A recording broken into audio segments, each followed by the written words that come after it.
बिस्मिल्लाहिर्रहमानिर्रहीम। Welcome to conceptual nursing academy. आज की वीडियो में हम Swat region BS nursing 5th semester के सब्जेक्ट पेडियाट्रिक हेल्थ नर्सिंग का यूनिट 3 पढ़ेंगे। स्वात रीजन के ऑथेंटिक स्लाइड्स को यूज़ किया गया है। इस यूनिट 3 में हम फार्माकोलॉजिकल केयर जो है पेडियाट्रिक हेल्थ नर्सिंग के अकॉर्डिंग फार्माकोलॉजिकल केयर किस तरीके से होती है, पेशेंट को किस तरीके से प्रोवाइड की जाती है। इसके अलावा थेराप्यूटिक प्ले, इफेक्टिव कम्युनिकेशन उन बच्चों के लिए जो कि उस डिजीज़ को प्रोसेस कर रहे हैं, उस डिजीज़ से गुजर रहे हैं। तो ये सारी जितनी भी चीज़ें हैं ये हम इस यूनिट में कवर करेंगे। ये आज के ऑब्जेक्टिव्स हैं जिनको हम वन बाय वन कवर करेंगे। तो सबसे पहले हम बात करते हैं पेडियाट्रिक मेडिकेशन के गाइडलाइंस की।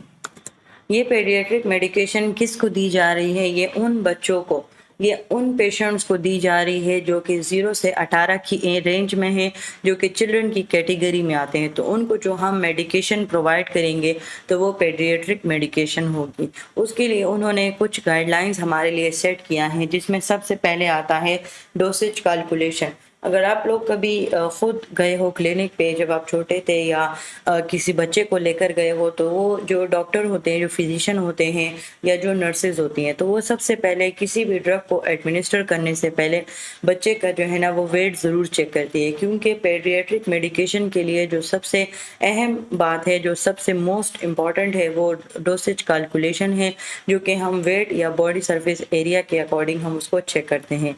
वेट और बॉडी सरफेस एरिया तकरीबन सेम ही है, लेकिन इसमें थोड़े बहुत फार्मूला का फ़र्क है, क्योंकि हम फार्मूलाज डिफरेंट पढ़ेंगे कि ड्रग कैलकुलेशन किस फार्मूले के थ्रू होती है, तो उसमें थोड़ी सी चेंजेस हैं।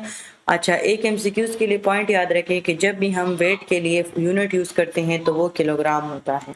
यानी कि वेट के लिए हमारे पास डिफरेंट यूनिट्स हैं, तो उसमें पाउंड्स भी आते हैं, किलोग्राम। लेकिन हम जो डोसेज कैलकुलेशन के लिए जो मोस्ट कॉमन है, जो मोस्ट इम्पॉर्टेंट है, वो है किलोग्राम। जब हम एज एंड वेट अप्रोप्रिएट डोसेजेस जो है वो एडमिनिस्टर करते हैं, किसी भी ड्रग कैलकुलेशन को उसके फार्मूला के अकॉर्डिंग करते हैं, तो हम सेफ डोसेज रेंज को जो है ना वो मेंटेन रखते हैं। जो भी प्रिस्क्राइब डोज होती है उसको हम सेफ रेंज के साथ कंपेयर करते हैं और उसके बाद जाकर हम उसको एडमिनिस्टर करते हैं।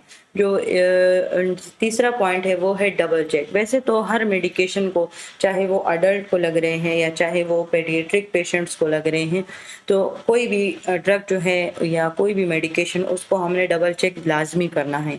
लेकिन इनमें से भी कुछ ऐसे स्पेशल ड्रग्स हैं, जिस तरह इंसुलिन हो गए, हेपरिन, जिनके अपने अपने सिरिंजेस भी होते हैं, अपने लगाने के तरीके होते हैं, तो उनको तो हमने फिर खामखा डबल चेक करना होता है, क्योंकि उनको क्लोज्ड मॉनिटरिंग चाहिए होती है।